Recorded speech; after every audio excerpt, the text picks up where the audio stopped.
Welcome back to another episode of Next Level Minds. I wanted to thank each and every one of you for tuning in. If this is your first time tuning into Next Level Minds, this is a podcast dedicated to those who want to reach a next level in their business, personal, or career life. Every other week, I sit down with a qualified guest and go through their story of how they got from point A to point B and overcame various adversities along the way. Today's topic is success by going against the grain through real estate. I'm blessed to be sitting down with my good friend Parker LeClaire, who has absolutely exploded the real estate market in Charleston, South Carolina.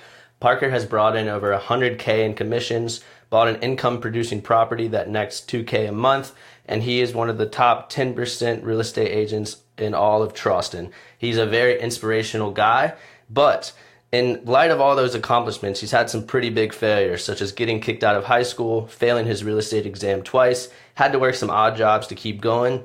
But all his accomplishments he did before he was 22 years old. So he's got a very interesting story that is really going to open everyone's eyes. And I'm confident that he will bring a ton of value today. And thank you guys again for tuning in to this week's episode of Next Level Minds.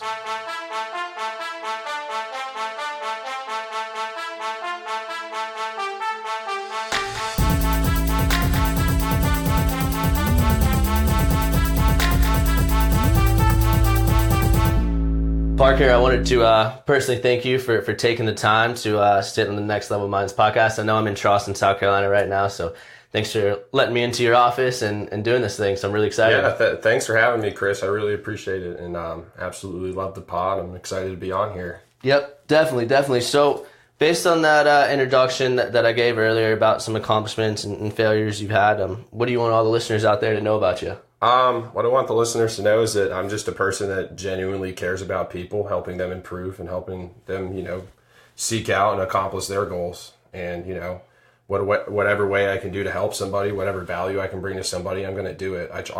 The thing that I try to do in real estate sales is I always try to give more value than I collect in payment or compensation. Just so people, I want people when they work with me, I want them to feel like they're better educated and they can make smart real estate decisions, and they're smarter at the end of the process, and also that I want raving fans. So that's what I would want people to know about me. I also want them to know that I've been around real estate since I was 5 years old. I was a really crazy kid. My mom didn't really want to take care of me on the weekends, so she'd put me in the car with my dad. We'd load up like a cooler with some snacks, juice boxes, and whatever. We would go look at investment properties, and that's kind of where I got my start. And my dad was kind of explaining to me like, hey, this is why I'm like going out and buying these things. This is what the purpose is. And like one day you'll really understand and own some investment properties of your own. That's what I want people to know about me, that pretty much my entire life I've always been around real estate, and this is my favorite thing in the world. So would you say that's what initially got you into this field, is looking at those houses at such a young age, or? That's what got me interested in owning property. What got me into the actual sales side of it is I was 16 years old. I had like a bad knee injury, and I just had a really bad attitude towards school. So I was just wheeling myself around a like 5,000 student high school and couldn't really get to my classes. Wasn't really happy with where I was at in life. And basically I got pretty much kicked out of school because of it. Like my grades were terrible. My attendance was terrible. My attitude was just poor. And my dad just pulled me out. And he said, listen, we're going to do this online school thing. You're going to wake up every day at 5 a.m. and we're going to be in the office by 5:45. We're going to turn the lights on. I'm going to debrief you throughout the day on what activities I want you to work on for me. And, we're going to squeeze some time in there so you can do your online school. But we're going to get you on the path of real estate. And I basically mentioned to him that's what I wanted to do anyways. And it basically expedited my process. It saved me 2 years of suffering through high school. And I just got right into, getting my nose bloody, doing all the real estate related activities. Like I was showing homes for his clients. I was pushing paperwork to the closing table so he can take on more deals. And I was getting compensated fairly for it. And it got me a boatload of experience. And that's basically how I sort of got thrusted into the sales aspect of it. Right. So let's go back a little bit. I'll openly admit you and I were both, fairly idiots in high school. Absolutely.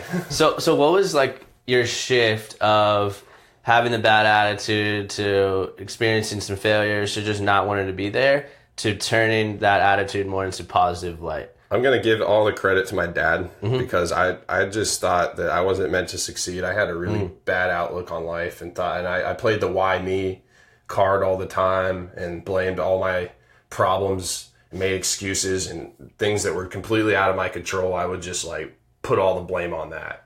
And my dad basically just was like, hey, no, we're not doing this anymore. You're not going to see your friends anymore. You're not going to be doing the things that you were doing before, hanging out with the bad crowds, doing drugs, whatever. You're gonna focus solely on real estate, and eventually you're gonna get used to it, and you're going to enjoy it. Mm-hmm.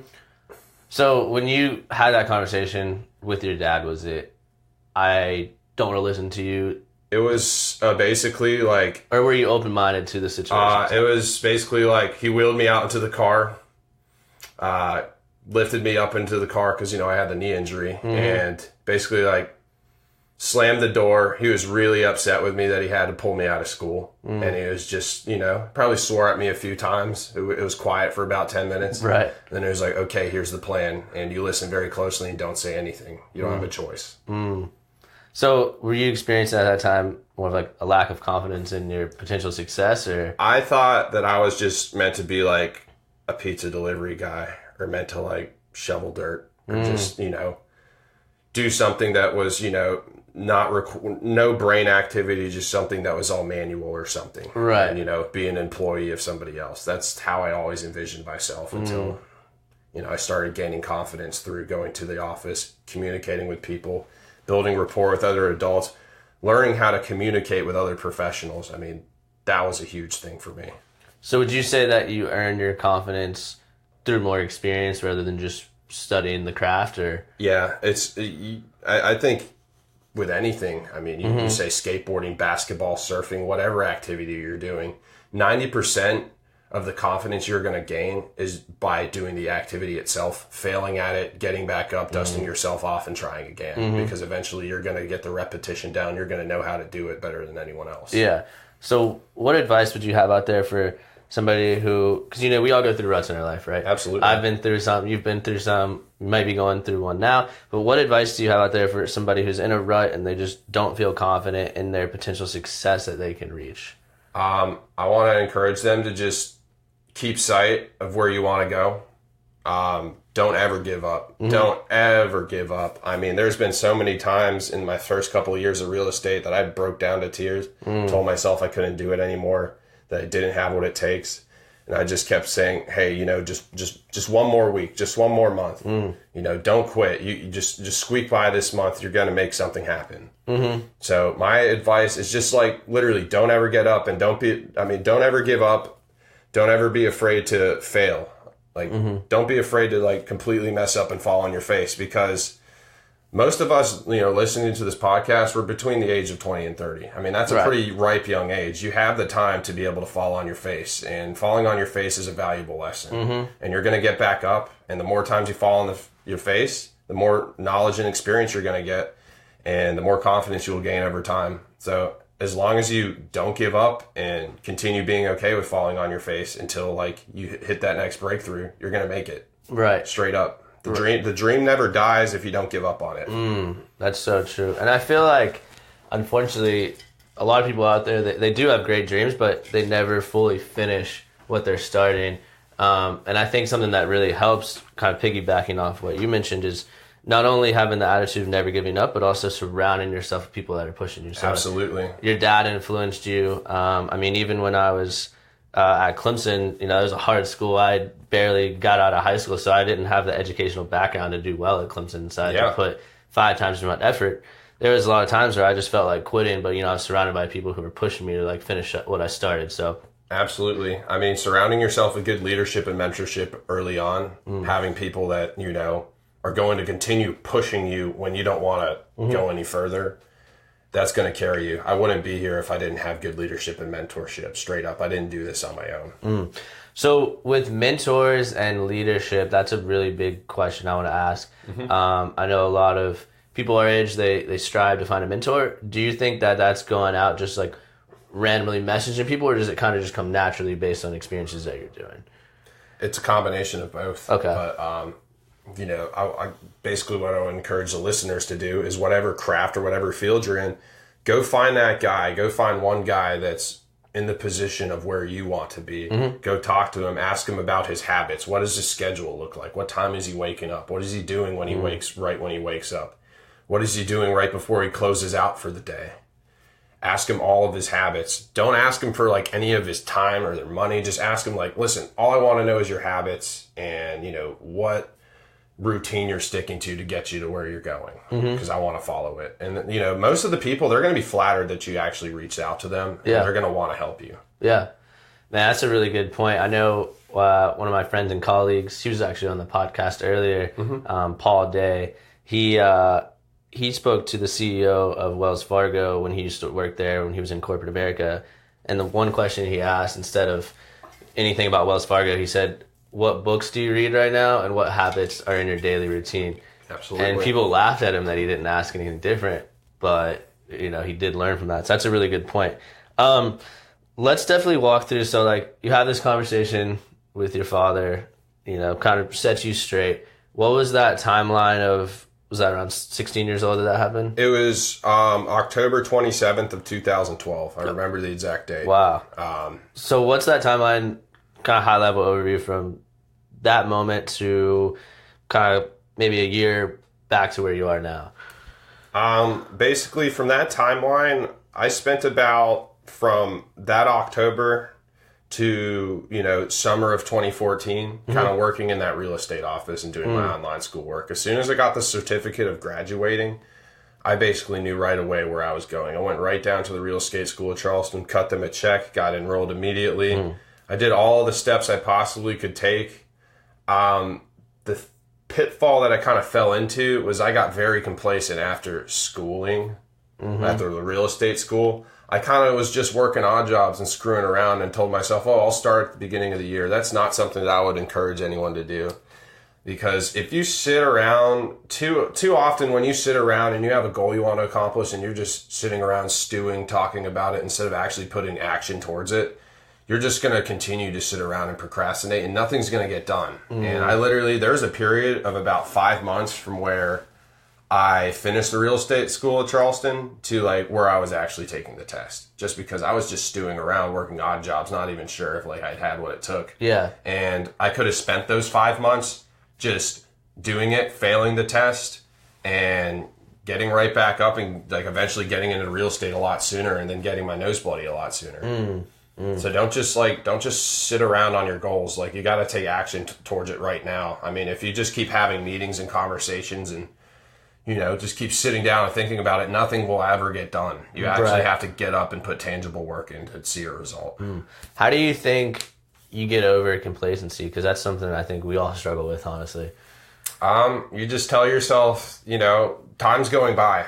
Time's ticking. We only have so many ticks left on our like biological clock before we're not here anymore. If you think of it like that, you're going to start moving. Yeah. You're going to think, wow, okay, the clock's ticking. I'm on the clock right now as we're talking right now.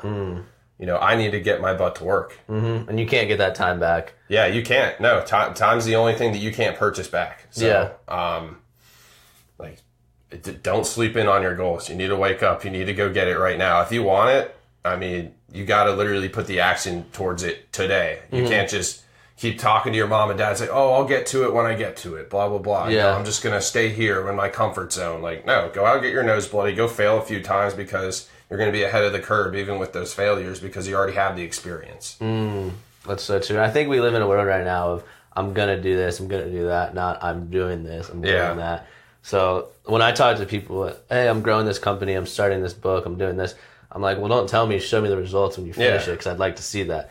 And it's tough to take that next step. So I know I wanted to touch on this too. You failed your real estate exam. Was that twice? Or? Yeah, that's twice. And I missed, I passed the state exam, which is actually the harder exam. I passed that on my first go. And then the national exam, I failed twice. And I failed it by 2 questions each time. Wow. And that was very hard. I mean, after that second time, I like broke down into tears and I like sat in the parking lot for probably like 30 minutes, just like feeling sorry for myself and like wanting to give up. And I like, went home with my tail between my legs. And then, I got home, still had tears on my face, and I was just like telling my parents I quit. And they kind of were like, no, we didn't invest this much time in you. We didn't like just burn the last 2 years for you to just quit. You need to get back there and take it a third time. So I waited probably another month because I really wanted to make sure that I nailed every single question on this test. I studied my butt off, and I'm not like a studious person. I'm definitely didn't have good study habits in high school. And then, that's obviously a reflection of the grades that I got. But, I went back there, I passed it on my, third try. And I'd say within a month from that, it was like the beginning of 2015, I had hung my license. So. Wow. When you, was there a lot of nervousness going into the time that you took it, that you passed, or was it, because there's all that pressure, right? Good question. I would say there was just a certain level of focus this time around. I really obviously I had nerves, but they were good nerves. There were nerves that were kind of just like, hey, it's either do or die. You have to get it on this try, or your life is over. It's the way I treated it. It's probably not the best way to treat going into scenarios like that, but that's the way I treated it, and that's the what got me. I thought it felt like I was Tom Brady going into like a Super Bowl, just eyes narrowed, looking at the prize, knowing that hey, today's the day I'm taking it. That makes sense.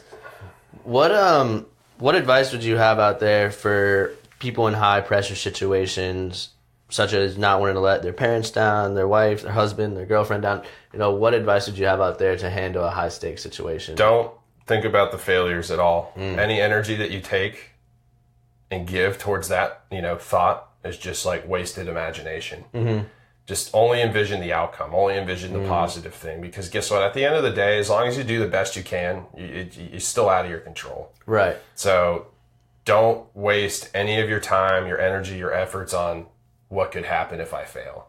Just only think about, hey, I'm going to succeed. I'm putting every last ounce of effort into it, and let the cards just fall where they lie. Right.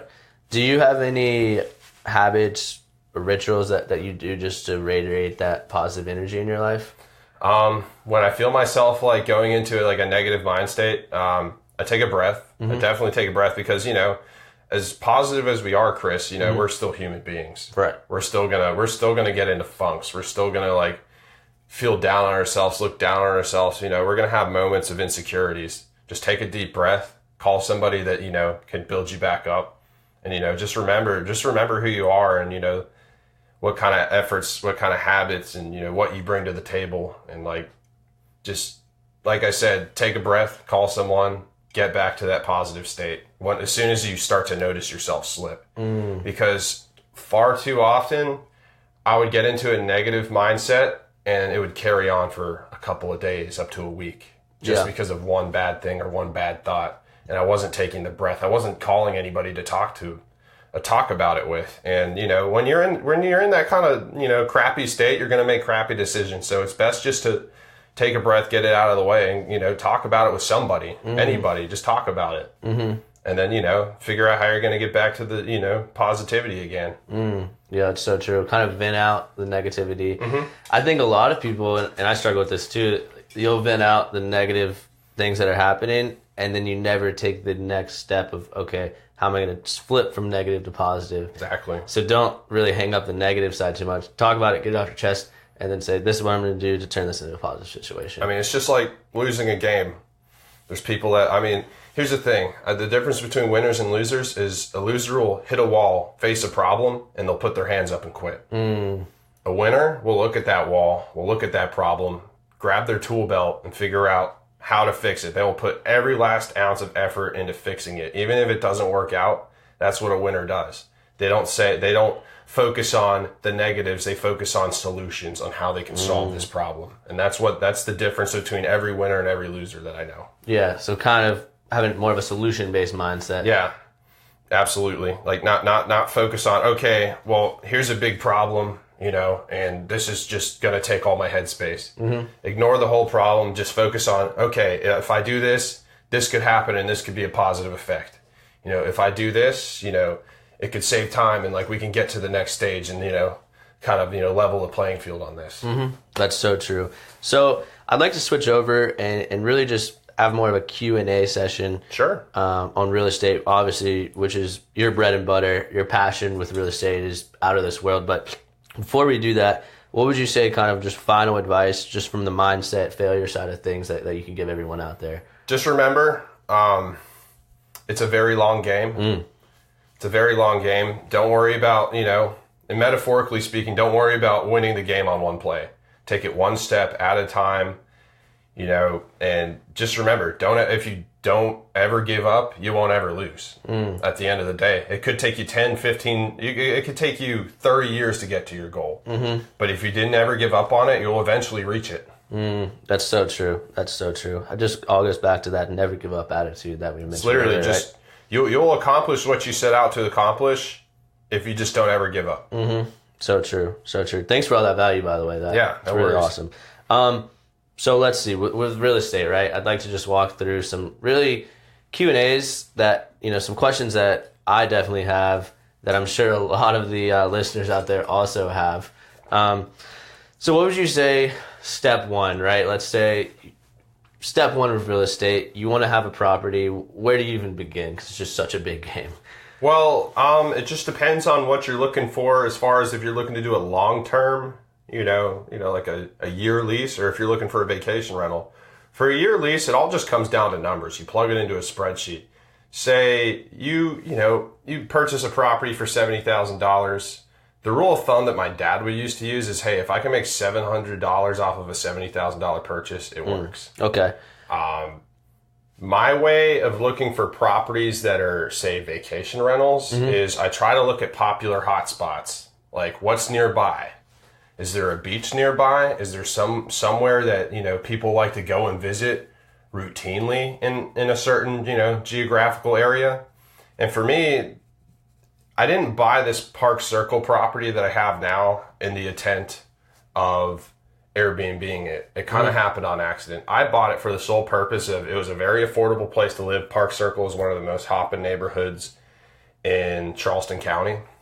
And just the price really worked. Like I knew right away as soon as I saw it that I had to go get it.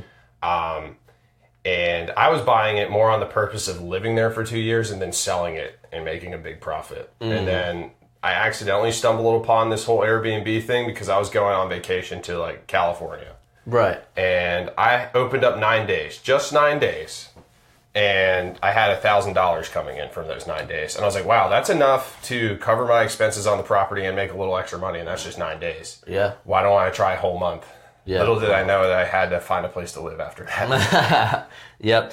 So let's say first-time home buyers out there, such as myself, I'm unfortunately renting right now. Yeah. What steps should I take, or anyone out there, maybe if they want to have a property in the next year? Is there like a savings plan that you should do? Yeah, absolutely. So, I mean, a couple things, and I actually talked to a kid yesterday that DM'd me on Instagram on how to do it. The first thing that you need, because you're probably not going to have $200,000 in liquid cash to buy your first home. Unless you're a trust fund kid. Yeah, unless you're a trust fund kid. Hey, no offense to them or anything like that, because, if you have it, you have it, and you spend it. So, I would absolutely go get a line of credit. Go get a credit card, and the common misconception with credit cards is, oh, well, I only have $400 in my account, and this thing's $1,000, but I can pay it off on the credit card. Don't ever do that. That's the worst thing you can do. The things that I want you to do is just treat it like a debit card. Put your basic expenses on it. Gas, food, utilities, things like that. And, have your predictable expenses on there. And as soon as you see something hit that credit card, you pay it immediately. Because I went from having no credit at all going to like a 720 within like 5 months doing that strategy. And you can get by with like a 680 credit score. You can get a good loan, but it won't be the best loan package that a 720 score will get you. So my advice, if you're listening out there, if you don't have any credit, go work on getting a credit card and just doing that basic step, and you will have the credit that you need to purchase that, first property. And the second step is tally up your expenses. Figure out what you need to spend money on, like your basic expenses, like electric, food, your car insurance, things that like expenses that are not going to go away even if you tried. You have to pay it. Tally those expenses down. Then in another column, tally expenses that are just like for fun, like eating out, going out to bars, going to football games, going on vacation. And then from that, budget, figure out what you can give up and how much, money you can save, liquid cash, at the end of each month. Say it be $500, say it be $1,000, whatever the amount is, and then tally up how much you possibly need to get your first purchase. You want to have, you want to have that cash on deck, and you also want to make sure you have a good emergency fund too, because you don't want to spend all your money on a purchase and then be sitting on like $1,000. So I would say save 6 months worth of your expenses, and then also save enough to fund your first real estate deal. And in honesty, I only put $4,000 on that house. That wasn't much. It didn't take me a long time to save that up.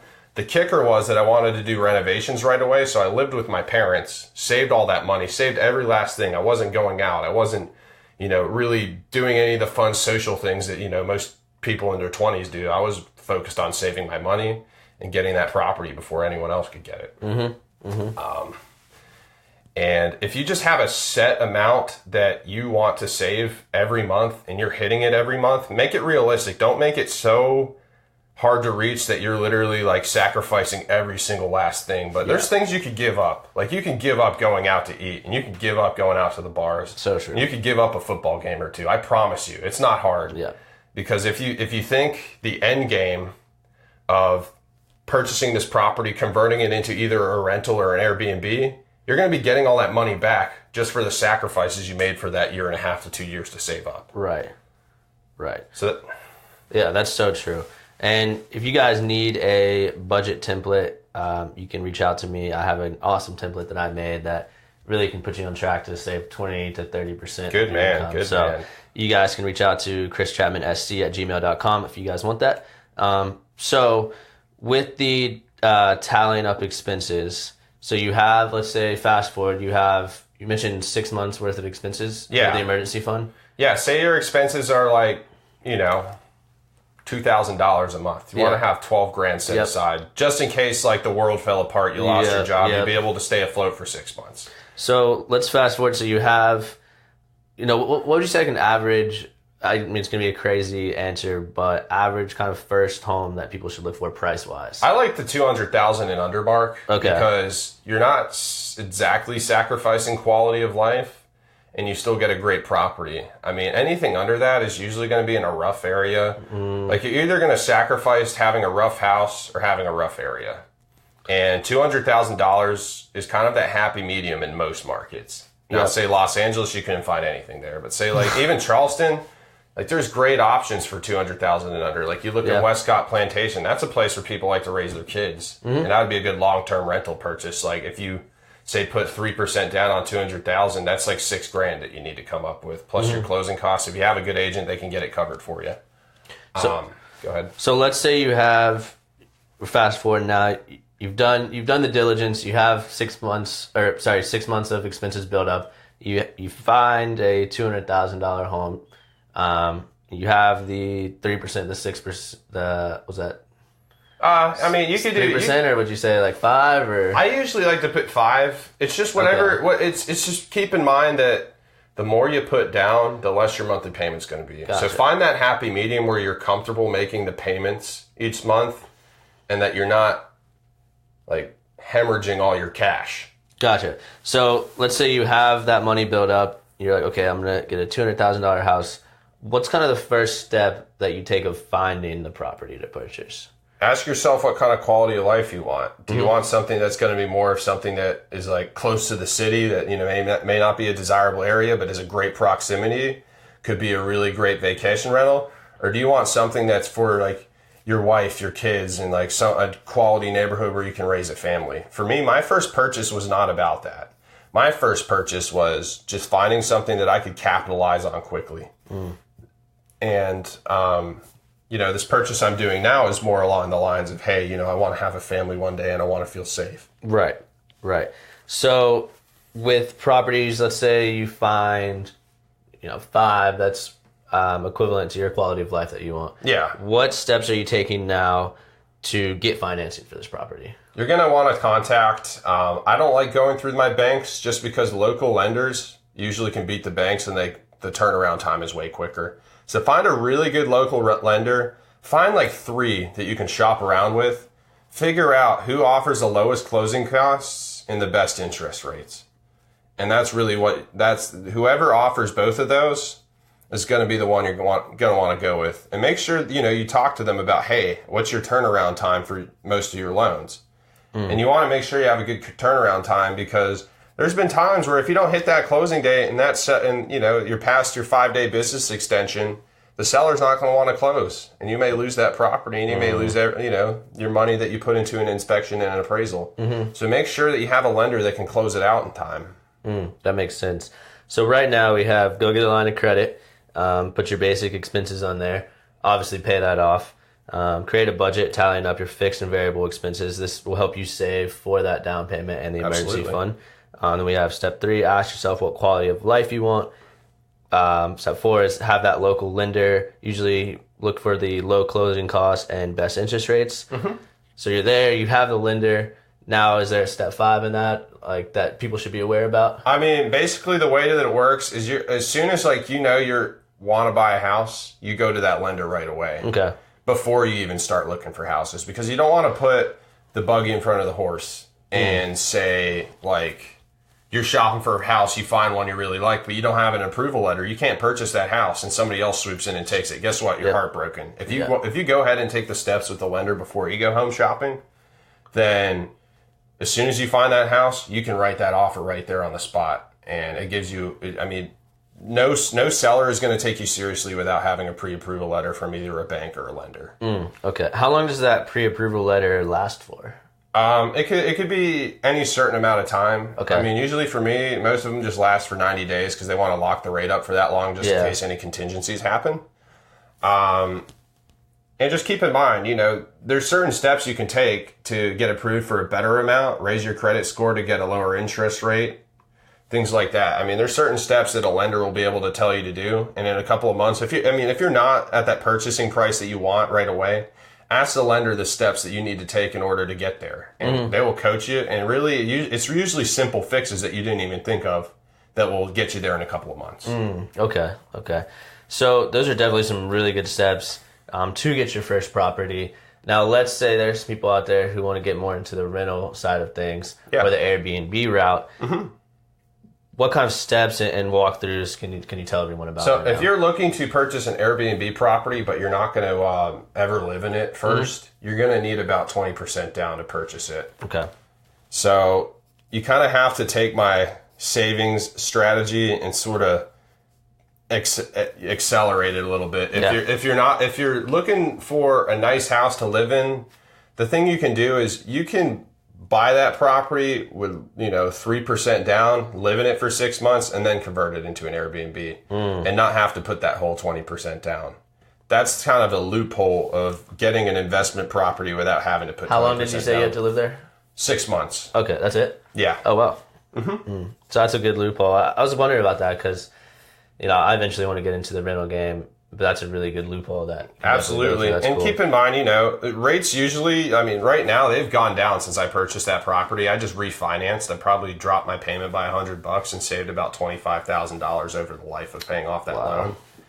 So keep in mind that, if you ratify it and, close on a primary residence and you're not super stoked with how it would cash flow as an investment property, you can always refinance it so it cash flows a lot better. What kind of honing in that? How do you calculate really your cash flow numbers for a rental or Airbnb? So you base for rental, for long-term rental, it's a lot more simple because it's always a fixed amount every month. Basically, I put on a spreadsheet just every last expense you could possibly think of. You got principal of mortgage, you got interest, you may have mortgage insurance, you have home insurance on the house itself. You got taxes you have to pay. You calculate all that into a fixed number every month, and then you figure out what am I getting per month in rent. And you basically just, take whatever you're paying to hold on to the property and then, you take whatever you're collecting in rent and minus it by your, carrying cost of the property, and that's your cash flow every month. And I usually calculate it on a year basis. So like at the end of the year, say I paid like 10 grand to hold on to the property, but I'm getting, $25,000 in rent money, you're cash flowing 15 grand. Okay. That makes sense. Do you ever have a nervousness of, what if I don't have tenants this month, or how do you get over that? The way that I because, laws can change at any time with Airbnb. The nice thing is that I did some steps to grandfather myself in, so that, they can't ever come down and crack down on me for Airbnb. But the way that I would suggest going about purchasing a property, if you plan on Airbnb-ing it, worst case scenario, make sure that it still cash flows on a 1-year lease. As long as it still cash flows on a 1-year lease, you will always be fine. And these are with tenants coming in. Yeah. Just signing a year-long rental there. Yeah, and that would be your worst case scenario. Yep. I mean, the cash flow is not as strong with a 1-year lease, but keep in mind it's a lot less to manage. The whole Airbnb thing it's a little unpredictable, but usually the summer months are a little bit better than the others. But keep in mind, as long as you're still making more than you would with a long-term tenant, it still absolutely makes sense to Airbnb. That makes sense. Is there any barriers to entry that everyone should know about, or? Make sure you, if you're planning on doing the Airbnb thing, make sure you just check with your local laws. See if make sure you're complying with them.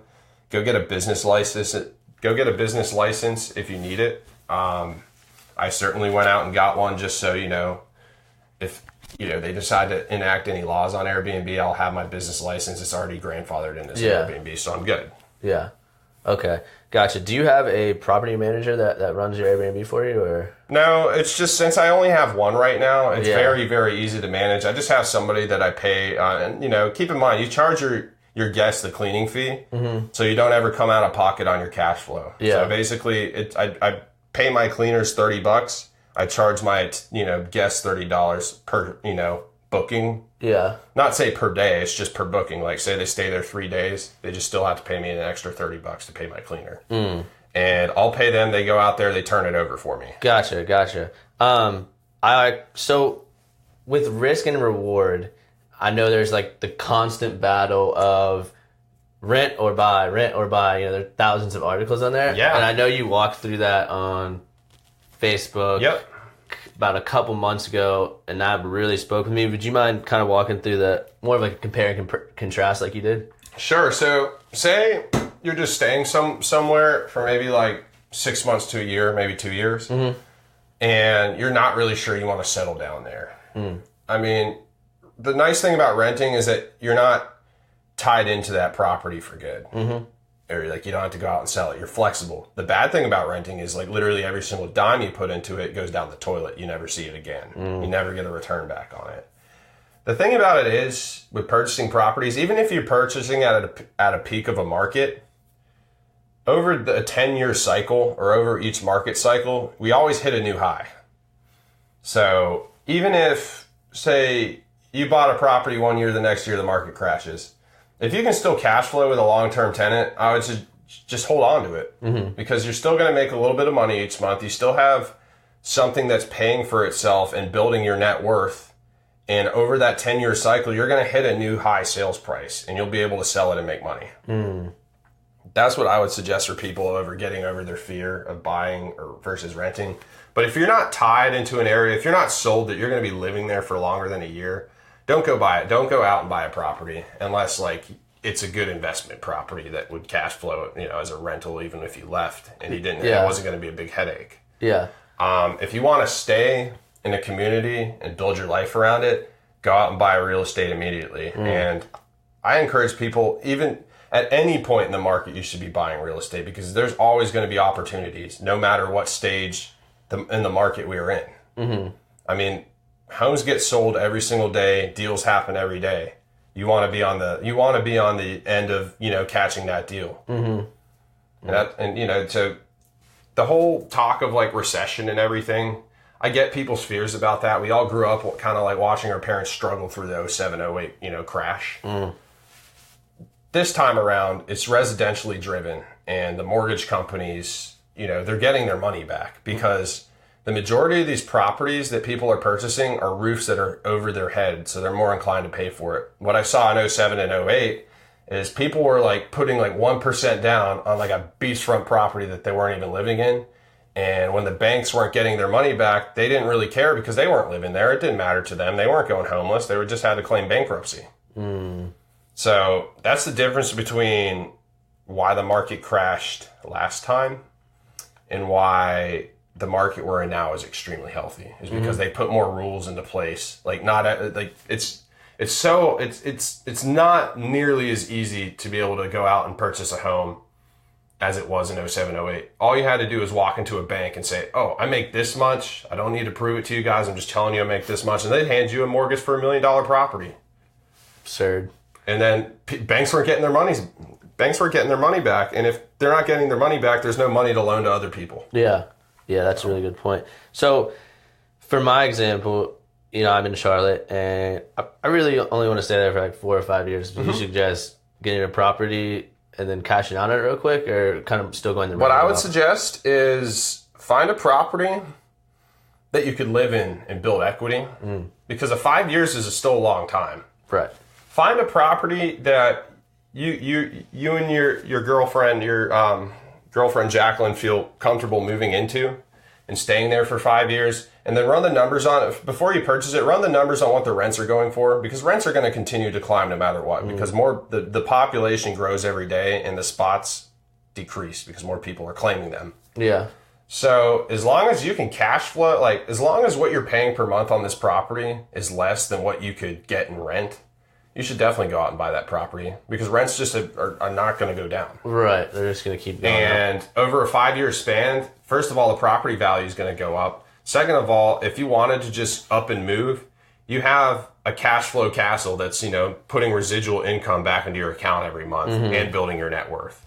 That's so true. That's so true. So what final advice would you have out there for, current real estate investors or aspiring real estate investors like myself that we can end on? Just make sure you go through that. Make sure you know your numbers. Make sure that the numbers that you get are the true numbers.